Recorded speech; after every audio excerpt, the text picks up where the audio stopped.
Vivek Ramaswamy wins the GOP debate, but Donald Trump wins the night.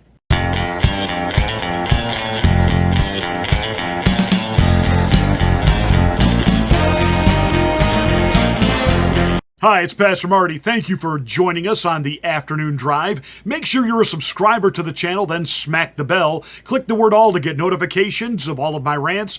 Like and share this video so that we can get the word out we're here and build our algorithm. Welcome to the afternoon drive. Faux pas News, formerly known as Fox News, held a clown show in Milwaukee last night, the GOP debate. Right out the gate, it was an irrelevant night. Why? Because the guy who's actually like 40 plus points ahead of everybody else in the pack wasn't there. Now, I wondered if at first they would all be taking their pot shots at Trump, who would not be there to defend himself or set the record straight. And there was some of that, but really, it was everybody on the stage versus Vivek Ramaswamy. And I found it completely interesting from that vantage point. I actually watched it, not on Faux Pas News. I will not give them any ratings algorithm whatsoever. So I watched it over on the Tim Pool cast and, listen to his guys commenting on it. And, I mean, every time Mike Pence opened his mouth, they were just all like, making the vomit sounds. And it was just painful to listen to Mike Pence, and I get angry on it in a double, because it's not just the fact he is a liar and is a total traitor to conservatism and just wants to use old Ronald Reagan talking points. And I loved how Vivek, smacked him on the fact, hey, Mike, it's not Morning in America anymore. America's a pretty dark place, and there's some real serious issues, and your bumper sticker platitudes and Reagan-esque style of sloganing isn't going to fix any of that. And he was so right, and he hit that one out of the park. But I get doubly angry because Mike Pence keeps invoking his faith. And as a man of faith, as a man who believes in the gospel and preaches the gospel, I cannot stand to listen to a charlatan absolutely bastardize and turn Christianity basically into a glorified whoredom, which is what Mike Pence does every time he opens his mouth and talks about faith. He nauseates me. He makes me want to vomit when he talks about faith, because he is this holier than thou, lying, and he is a treacherous, traitorous individual, period. And that's all I have to say about him. But some of the best exchanges of the night were between Vivek and Christie, who managed to tear himself away from the old country buffet just long enough to engage in this debate.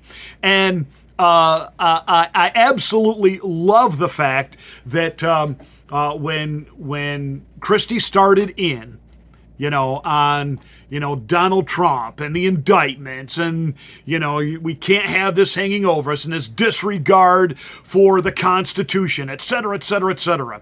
It was Vivek who stepped in and, basically, gave him a quick smack and said, you say that Donald Trump is running for president because he's just a mean, vindictive man, and that might be credible coming from someone other than you, who the only reason you're running for president is you are mean and vindictive and don't like Donald Trump. Boom! And he got tremendous, thunderous applause, and then Christie kept going after Vivek and going after Trump, and he was getting booed. And then he did something that was really stupid. Still thinking that, he's Tony Soprano. He looks at the audience and says, well, this is America. And in America, you can boo. At that point, he gave them permission. And the rest of the night, every time he opened his mouth, the boos just rained down to the point he would actually have to stop for several seconds because it was so loud. Even with a microphone, he couldn't drown out the booing. Now, he was also pretty stupid when he looked at Vivek and said, here we got this guy standing in the middle that takes us back to when Barack Obama ran and the first time stood on a debate stage. He said, you're probably all wondering who this skinny guy is with the funny name. And look, here's the GOP version right here. That was completely a stupid thing to say. First of all, go back in history. Barack Obama won. He won. Unlike you, Mike. I'm sorry, Chris Christie. He won.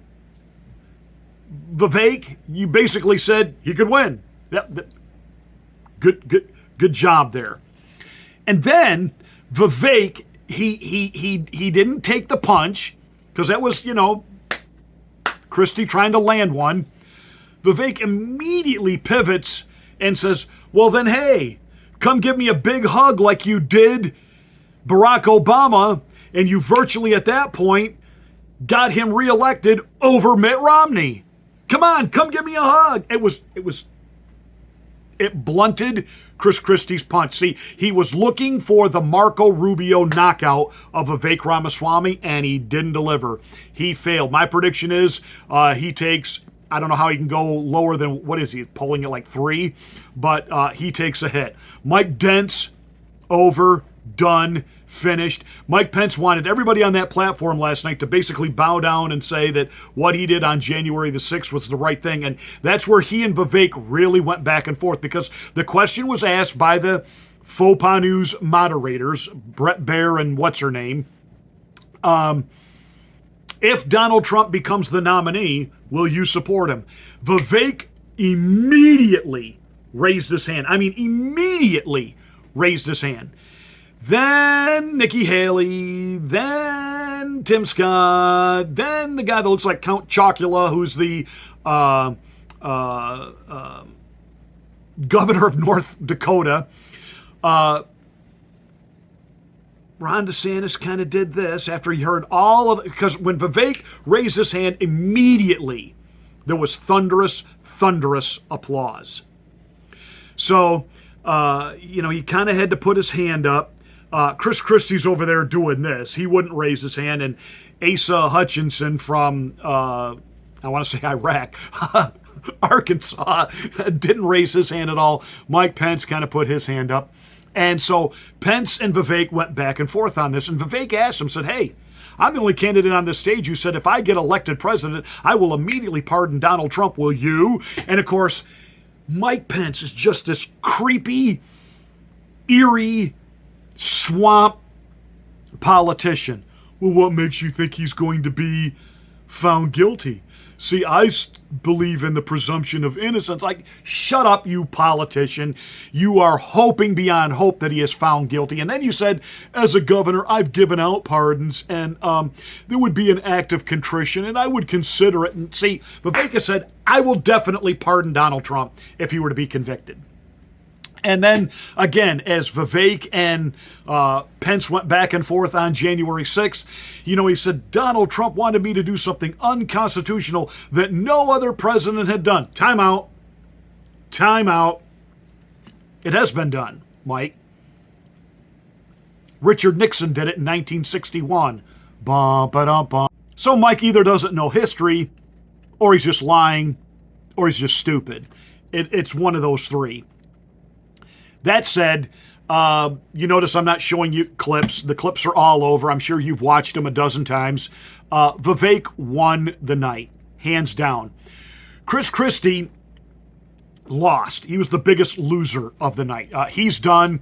Mike Pence would just kind of drone on and on and on and on and on. It's not going to equate to anything.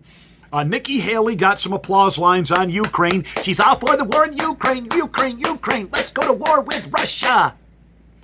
The neocons loved her. The donor class gave her thunderous applause. But I'm telling you, the vast majority of the conservative base is not for this war in Ukraine.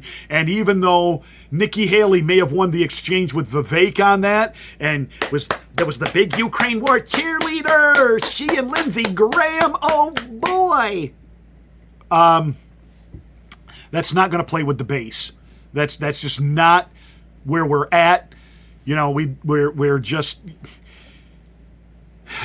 Ukraine is not a democracy, and Zelensky is just as big as a thug as Putin. He just doesn't have the name recognition for that yet. But trust me, they never want to talk about the citizens of Ukraine that the Zelensky administration was bombing and killing prior to the Russian tanks rolling in. And that the Russian tanks rolled in response to Putin killing his own people. Okay. So, Nikki Haley did herself okay with the donor class, and she will get a little bump from the debate, and she'll certainly, rise in the donations. But the winner of the actual debate was Vivek. But the winner of the night, no surprise, Donald Trump. See, he wins by not being there. I mean, it was awkward for them to have to be able to kind of talk about him, and he's not there. He was over with Tucker Carlson, and he got 100 million views. 100 million views. That's a lot. That's a lot. And, this debate garnered certainly nowhere near that. And so Donald Trump, letting them eat each other, devour each other, was the big winner of the night. I'm watching a lot of reaction. In particular, I've been watching black YouTube commentators who listened to Donald Trump last night, some for the first time, and they liked what they heard. And again, when you watch the GOP debate, all you got out of the irrelevancy of Asa and Count Chocula from North Carolina was, why are you two guys even here? Where is Larry Elder? At least Larry Elder would have been interesting to listen to. And Larry Elder's bringing up some real issues, and he should have been there. But he's being punished because, he challenged Gavin Newsom in a recall, and the GOP didn't really want that recall election in California, and they didn't give him any support, and they didn't give him any help, and he went down in flames to Gavin Newsom. And just maybe if Mitch McConnell and the Republicans had gotten behind Larry and given him support, he might have even been able to pull it out and beat Gavin. And the whole reason the midterms went the way they did was not the toxicity of Donald Trump and his endorsements. It was anybody Donald Trump endorsed. Mitch McConnell made sure that the Republicans and the RNC did not give them any help, any support, any finances, left them to fend for themselves so that they could portray Donald Trump's stronghold over the Republican Party is over, and he took a beating in the midterms and he needs to go away now. That was all orchestrated by Mitch McConnell, who basically is in cahoots and a companion and a comrade, if you will, of Nancy Botox Pelosi and Chuck E. Cheese Schumer. He's just there to look out for the political establishment. But Donald Trump won the night by not being there, having 100 million views over on Tucker. Vivek wins the debate.